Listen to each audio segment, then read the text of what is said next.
نماز عیدین کھلے میدان میں پڑھنا یعنی یہ افضل ہے، اور پھر پہلے عید کی نماز ہوگی پھر خطبہ ہوگا، ٹھیک ہے. اور صحابہ کا بھی یہی طریقہ رہا ہے. عید کے نماز کے لیے نہ اذان ہے نہ اقامت ہے، یہ یاد رکھنے کی بات ہے. آپ کے دور میں بھی کوئی اذان اقامت نہیں کی جاتی تھی، ڈائریکٹ نماز شروع. اسی لیے آپ دیکھیں کہ ایک دم اللہ اکبر کی آواز آتی ہے اور پھر تکبیرات بار بار جو کرتے ہیں. امام کے سترے کا خیال کرنا ضروری ہے، کیونکہ آپ صلی اللہ علیہ وسلم کھلے میدان میں نماز پڑھتے تھے تو سترہ رکھتے تھے.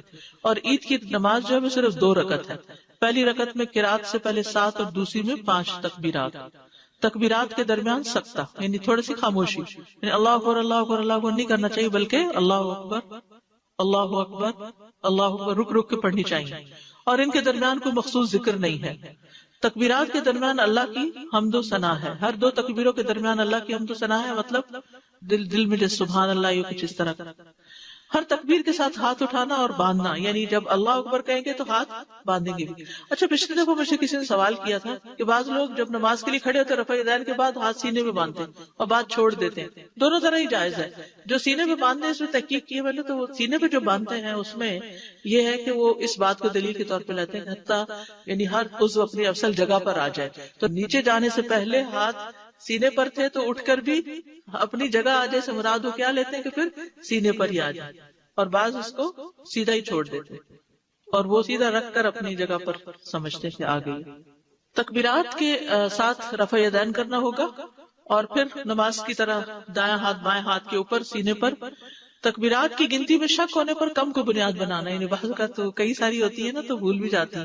تو امام کو اگر شک ہو 5 پڑھی ہیں کہ 4 پڑھی ہیں تو اس میں 4 کو یقینی بنا کے ایک اور پڑھ لی جائے. عید کی نماز میں قرات نبی صلی اللہ علیہ وسلم سبح اسم ربک الاعلی اور اللہ تعالیٰ کا حدیث الغاشیہ پڑھتے. بعض اوقات عید اور جمعہ اکٹھا ہو جاتا تو بھی اس میں آپ یہی صورتیں پڑھا کرتے تھے. اسی طرح 2 اور صورتیں اقتربت الساعہ اور قاف والقرآن المجید بھی ملتی ہے کہ آپ پڑھا کرتے تھے. عید سے پہلے اور بعد میں کوئی نماز نہیں. اس دن آپ اشراق اور چاشت وغیرہ نہیں پڑھیں گے، صرف عید کی نماز ہی کافی. عید منائیں. نماز کے بعد خطبہ ہوگا. خطبہ نہ سننے کی رخصت ہے.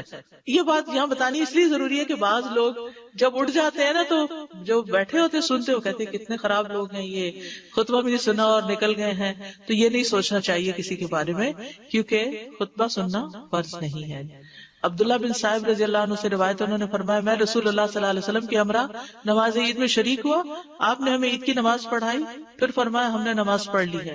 اب جو شخص خطبہ سننے کے لیے بیٹھنا چاہے بیٹھ جائے، جو جانا چاہے وہ چلا جائے. رخصت ہے، سہولت ہے.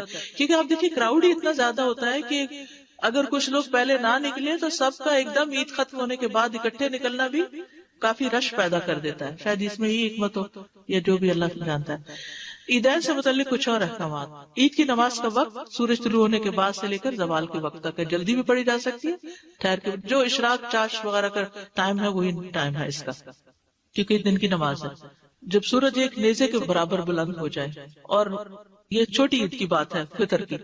اور اضحیٰ کی نماز اول وقت سے اس کو مؤخر نہ کیا جائے، جتنا ارلی ہو تاکہ لوگ قربانی جلدی کر سکیں، بہت لیٹ نہ کریں. اور چونکہ اس وقت کھایا بھی نہیں ہوتا تو دل تو یہی چاہتا ہے کہ جلدی سے جلدی نماز ہو جائے. عید الفطر کی نماز کا وقت دیر سے کیوں؟ تاکہ لوگ صدقہ فطر ادا کر سکیں، اس میں سہولت ہے. ٹھیک ہے. عیدگاہ میں صدقہ کرنا، نبی صلی اللہ علیہ وسلم اس کی ترغیب دیتے تو خواتین اپنے زیورات وغیرہ صدقہ کرتی تھی. اور پھر عید کی مبارک دینا. اور صحابہ جب ایک دوسرے کو ملتے تو کہتے تھے تقبل اللہ منا ومنک یا منکم، دونوں طرح سے ٹھیک ہے. واپسی پر کسی اور راستے سے آنا، یعنی جانا ایک راستے سے، واپس دوسرے راستے پہ آنا. عید کے بعد ہر آ کر 2 رکعت پڑھنا.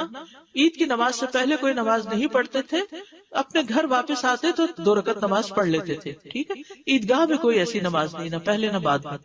جمعہ اور عید کا دن اکٹھا ہونے پر، یعنی دونوں دن اگر اکٹھے ہو جائیں تو اس دن جمعہ اگر نہ کوئی پڑھنا چاہے تو نہیں بھی پڑھ سکتا. عید کے دن روزہ نہیں رکھا جاتا.